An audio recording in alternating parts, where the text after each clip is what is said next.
So hey guys, welcome. Today I am going to discuss problem number 865 on lead code, which is smallest subtree with all the deepest node. So basically the problem statement is we have to find a subtree, a smallest subtree which contain all the deepest node in that subtree. सो हमें क्या find करना है, एक binary tree हमें given होगा. Okay, एक binary tree हमें given होगा. फॉर एग्जांपल दिस, इस बाइनरी ट्री में हमारे जो डीपेस्ट नोड होंगे, इस केस में 7 और 4 हैं. तो हमें एक ऐसा सब ट्री रिटर्न करना है जो इन दोनों नोड्स को कंटेन करता हो. फॉर एग्जांपल यहाँ पर 274 एक ऐसा सब ट्री है जो इसके डीपेस्ट नोड 7 और 4 को कंटेन करता है. ठीक है, अब हम देखते हैं इसका सॉल्यूशन. सो बेसिकली जो मैं इसका सॉल्यूशन करूँगा वो C++ में जो इसका DFS सॉल्यूशन करूँगा, और जो लीड कोड पर सबमिट करने के बाद 100% बीट आया था विद 0 MS. इसका मतलब है कि जो सॉल्यूशन था वो एफिशिएंट था. ओके, सो मैं जो सॉल्यूशन डिस्कस करूँगा उसकी time complexity order of h होगी एंड स्पेस कॉम्प्लेक्सिटी होगी कांस्टेंट. ठीक है, order of h almost equal होता है log n के, ऑलमोस्ट बाइनरी ट्री में. ठीक है, अब हम देखते हैं अपने सॉल्यूशन की तरफ मैं कैसे प्रोसीड करूँगा. सो हम DFS रन करेंगे. सो DFS के लिए दो चीज़ होती है. पहली चीज़ कि आपका बेस केस क्या है, दूसरी चीज़ आप रिटर्न क्या कर रहे हो. आप रिटर्न क्या कर रहे हो, किसके ऊपर आप कंडीशंस लगा रहे हो. ठीक है, सो मैं बता देता हूँ. बेस केस क्या होगा, अगर आपका रूट, जिस रूट पे मैं प्रोसेस कर रहा हूँ, अगर वो नल है. सो बेसिकली शुरू से स्टार्ट करते हैं. सो मैं यहाँ पर दो चीज़ें लेके चलूँगा. फर्स्ट थिंग इज आपकी डेप्थ. पहले मैं बता दूं कि ये जो क्वेश्चन है ना, इसको सोचने का एक और नज़रिया ये है कि हमें एक ऐसा नोड रिटर्न करना है, ऐसा नोड हमें एक रिटर्न करना है जो एक कॉमन एंसेस्टर है सारे के सारे डीपेस्ट नोड्स का. ठीक है, आप कोई भी बाइनरी ट्री ले लो. मैं एक बाइनरी ट्री बनाता हूँ, रैंडम बाइनरी ट्री बनाता हूँ. ये मेरे स्टार्स हैं बाइनरी ट्री के नोड्स. ओके, सो मैं थोड़ा डीप जाता हूँ बाइनरी ट्री में. And here 1, 2 and 3. इस बाइनरी ट्री में जो डीपेस्ट नोड है वो ये दोनों हैं. इनका जो कॉमन एंसेस्टर होगा वो ये है, और एक्चुअली में इसका आंसर यही होगा, क्योंकि यही एक ऐसा सब ट्री है जो इसके इस बाइनरी ट्री के डीपेस्ट नोड्स को कंटेन करता है. ठीक है, सो जो आपकी प्रॉब्लम बन चुकी है वो दो, मतलब ये बन चुकी है कि आपको कॉमन एंसेस्टर फाइंड करना है किसका, अपने डीपेस्ट नोड्स का. ठीक है, सो बेसिकली ये दो प्रॉब्लम का मर्ज है. पहली जो प्रॉब्लम है वो है कि एक बाइनरी ट्री की मैक्सिमम हाइट को कैसे पता लगाएं. दूसरी प्रॉब्लम है कि कॉमन एंसेस्टर को कैसे देखें. ओके, अब हम अपने सॉल्यूशन की तरफ आते हैं. सो अब जो दो चीज़ होगी जिस पे मैं अपना DFS को डिपेंड कराऊंगा, वो पहली होगी डेप्थ. मेरा जो फंक्शन है वो इनको रिटर्न कर रहा होगा डेप्थ, और दूसरी होगी नोड, वो खुद का नोड. ठीक है, वो नोड क्या है वही रिटर्न होगा. अब हम देखते हैं ड्राई रन करके अपनी एल्गोरिथम को वो कैसे वर्क करती है. सो एक बाइनरी ट्री है A and then B, C, D, E, okay, F, G and H, I. तो मेरा ये एक बाइनरी ट्री है.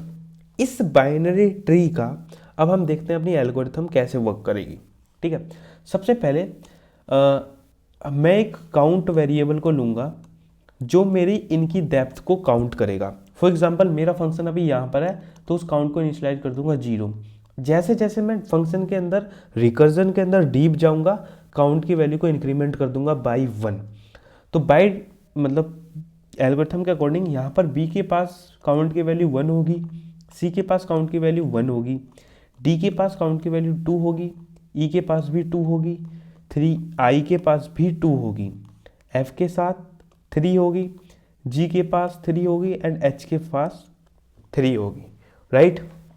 अब गाइस ध्यान से देखना, मेरी जो बेस केस होगा वो ये होगा कि अगर मेरा रूट जो भी मैं पास कर रहा हूँ DFS में वो अगर नल है तो इसका मतलब मैं लीफ पे पहुँच चुका हूँ। सो मुझे रिटर्न क्या करना है, हमेशा मैं रिटर्न करूँगा डेप्थ, ये चीज़ मुझे रिटर्न करनी है। एक पेयर होगा जो क्या होगा, डेप्थ कॉमन नोड। ओके, अब हम समझते हैं ये क्यों लिया मैंने, ठीक है गाइस। अब मान लो मैं A से DFS रन कर रहा हूँ, फिर मैं B पे आऊँगा, B से D पे आऊँगा, D से F पर आऊँगा। F आपका लीफ नोड है तो F क्या रिटर्न कर देगा, जब मैं F से रिटर्न हो रहा होऊंगा तो मैं क्या रिटर्न करूँगा, 3, F। ओके, कि ये मेरा डेप्थ 3 है, मैं हूँ F पर। ओके ठीक है, उसके बाद ये राइट साइड में चल मूव ऑन हो जाएगा, राइट में आएगा G एक लीफ नोड है, लीफ नोड है तो क्या रिटर्न कर देगा, 3, G। अब यहाँ पर हमारी दो कंडीशन आती है D पर, और ये हमारी एल्गोरिथम का नेक्स्ट पार्ट है। देखो कोई भी एक नोड है, उस नोड पर जाने के दो पाथ हैं, एक तो है लेफ्ट और एक राइट।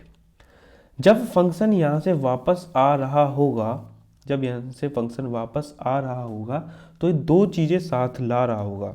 वो दो चीज़ें क्या हैं, एक तो होगी डेप्थ, मतलब लेफ्ट सब ट्री की डेप्थ, और एक नोड। ऐसे ही सेम राइट के लिए। अब गाइस ध्यान देना, लेफ्ट साइड से मेरा A डेप्थ आ रही होगी और एक नोड आ रहा होगा, राइट साइड से भी कुछ डेप्थ आ रही होगी और नोड आ रहा होगा, राइट।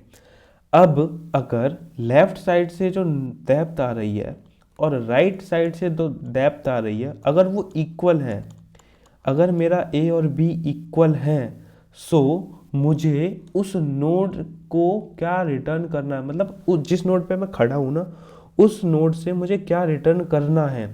सो अगर आपका A और B इक्वल है तो मुझे रिटर्न करना है, क्योंकि A और B इक्वल है तो इनमें से हम कुछ भी रिटर्न कर सकते हैं, फॉर एग्जांपल A रिटर्न कर दूँ। अब मुझे नोड कौन सा रिटर्न करना है, अगर A और B इक्वल है तो मैं ना लेफ्ट वाला नोड रिटर्न करूँगा ना राइट वाला, मैं रिटर्न करूँगा अपना जो जिस नोड पर मैं हूँ वो वाला नोड, तो मैं रिटर्न कर दूंगा रूट को। ओके, क्यों रिटर्न करूँगा रूट को समझते हैं। फॉर एग्जांपल मतलब अगर लेफ्ट से भी सेम हाइट आ रही है और राइट से भी सेम हाइट आ रही है, इसका मतलब ये है कि जब मैं लेफ्ट सब ट्री के अंदर एंटर करूँगा तो मैं एक डीपेस्ट नोड पर पहुँचूँगा, और राइट सब ट्री पर एंटर करूँगा तब भी मैं उतने ही हाइट के नोड पर या उतने ही डेप्थ के नोड पर पहुंच पाऊंगा। इसका मतलब ये है कि जिस नोड पे मैं खड़ा हूं वो एक कॉमन एंसेस्टर है उन दोनों नोड्स का। सो मुझे इसे अपने आंसर में इंक्लूड करना कंपलसरी है, राइट। सो अभी थोड़ा और समझते हैं, थोड़ा मैं ड्राई रन करूँगा कोड को, तब आपको और अच्छी तरह एक्सप्लेनेशन हो जाएगा कोड का, ठीक है। अब गाइस ध्यान से देखना, जब मैं F पर था तो F ने क्या रिटर्न किया, F पर था तो F ने 3, F रिटर्न कर दिया, ठीक है। ऐसे ही G ने रिटर्न कर दिया। अब D पर, जब मैं D पर आया तो D पर क्या हुआ, आपका जो लेफ्ट सब ट्री से वैल्यू आ रही है और जो राइट सब ट्री से वैल्यू आ रही है वो दोनों इक्वल है, तो मैं D में से क्या रिटर्न करूँगा, 3, D। ओके, अब मैं चला जाऊँगा किस पर, B पर। B के लेफ्ट ट्री प्रोसेस हो चुके हैं, अब B के राइट ट्री की बारी। अब आपका रिकर्जन E के पास जाएगा, E से H की तरफ जाएगा, क्योंकि H एक लीफ नोड है तो रिटर्न क्या कर देगा, E3, H। सो H क्या रिटर्न करेगा, 3, H। अब हम आ जाएंगे E के पास। E अपने लेफ्ट को प्रोसेस कर चुका है, E के लेफ्ट में 3, H आया है और E के राइट में एक नल है, तो मैं रिटर्न क्या कर दूंगा, जो लेफ्ट से चीज़ें आई हैं वहीं पास कर दूंगा अपने ऊपर वाले कॉलर पर, ठीक है। सो ई क्या पास कर देगा इधर, ई पास करेगा 3, H। अब हम आ गए बी पर। अब ध्यान देना गाइस, बी पर अब हम आ चुके हैं। सो बी का जो लेफ्ट है, बी नोड का लेफ्ट से मेरे पास क्या आया, 3, D, और b के राइट से मेरे पास क्या आया 3, अगेन इन दोनों की डेप्थ इक्वल है, मतलब अब मुझे b से क्या रिटर्न करना है, अब मुझे b से 3, b को रिटर्न करना है, ना d को ना h को। मतलब ये है कि b मेरा एक ऐसा नोड है जो एक कॉमन एंसेस्टर है। लेफ्ट वाले सब ट्री में कुछ नोड्स हैं, राइट वाले सब ट्री में कुछ नोड्स हैं जो कि सेम सबसे डीप डेप्थ पर है, तो उन दोनों में ये कॉमन है, तो मुझे बी को अपने आंसर में लेना जरूरी है। सो मेरा बी क्या रिटर्न कर देगा 3, b। ऐसे ही आपका राइट वाला, अब रिकर्जन किसके पास चला जाएगा ए पर। सो ए के लेफ्ट ने क्या रिटर्न कर दिया 3, b। अब ए का राइट क्या रिटर्न करेगा, जब मैं इधर जाऊंगा सी पर, सी से ई पर, तो मेरा ई क्या रिटर्न करेगा 2, ओके। जैसे ही मैं सी पर पहुंचूंगा तो सी देखेगा लेफ्ट में तो इसके कुछ है ही नहीं, राइट में है तो हम राइट को ही रिटर्न कर देंगे।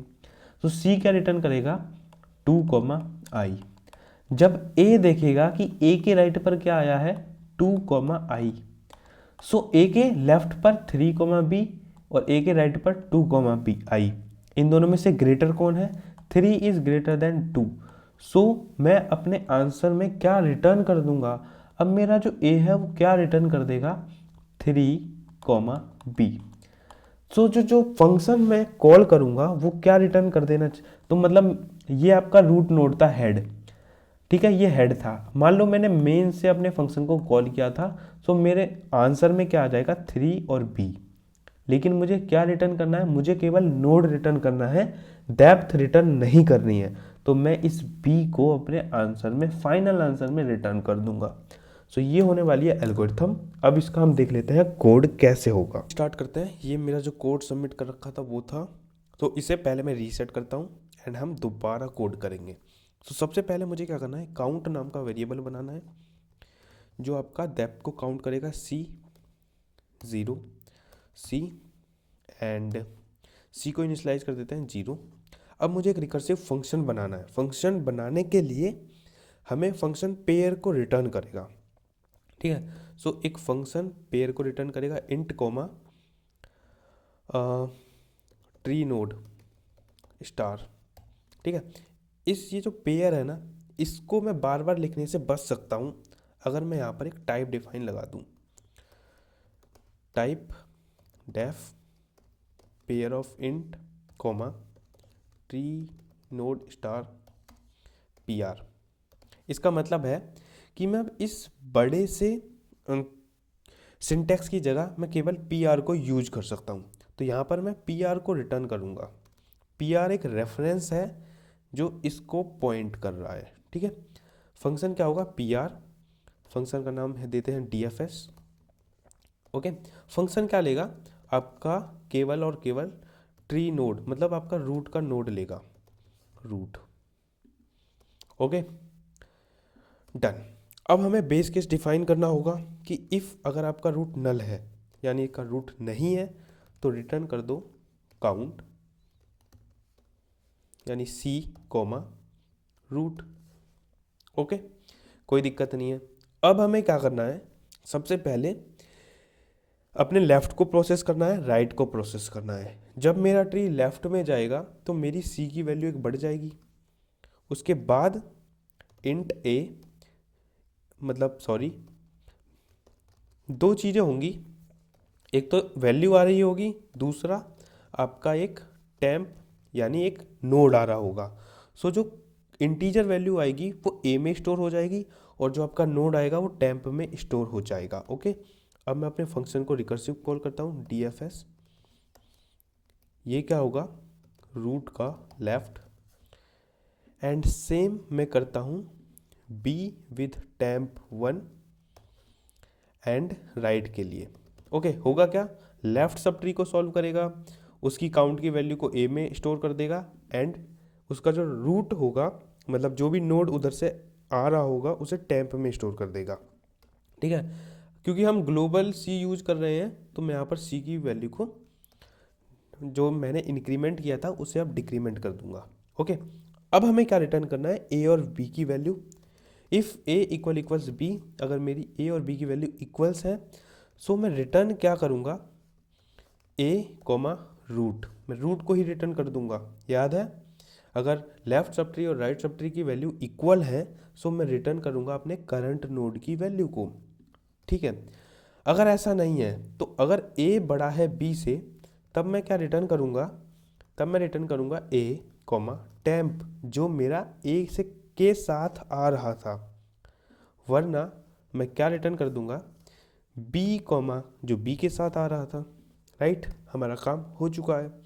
अब मुझे बस क्या करना है, रिटर्न करना है T F S dot second. Second क्या करेगा, जो भी पेयर डी एफ एस लेके आएगा उसका सेकेंड पार्ट यानी केवल ट्री नोड, ये पॉइंटर रिटर्न करेगा। ओके, अब डी एफ एस में मुझे क्या डालना है, root. And if I will run this code, I hope okay everything goods fine. Submit करता हूँ इस कोड को और देखते हैं अपनी time complexity. Okay 100%, 0 ms, memory भी 52%। सो वीडियो को लाइक कर दो।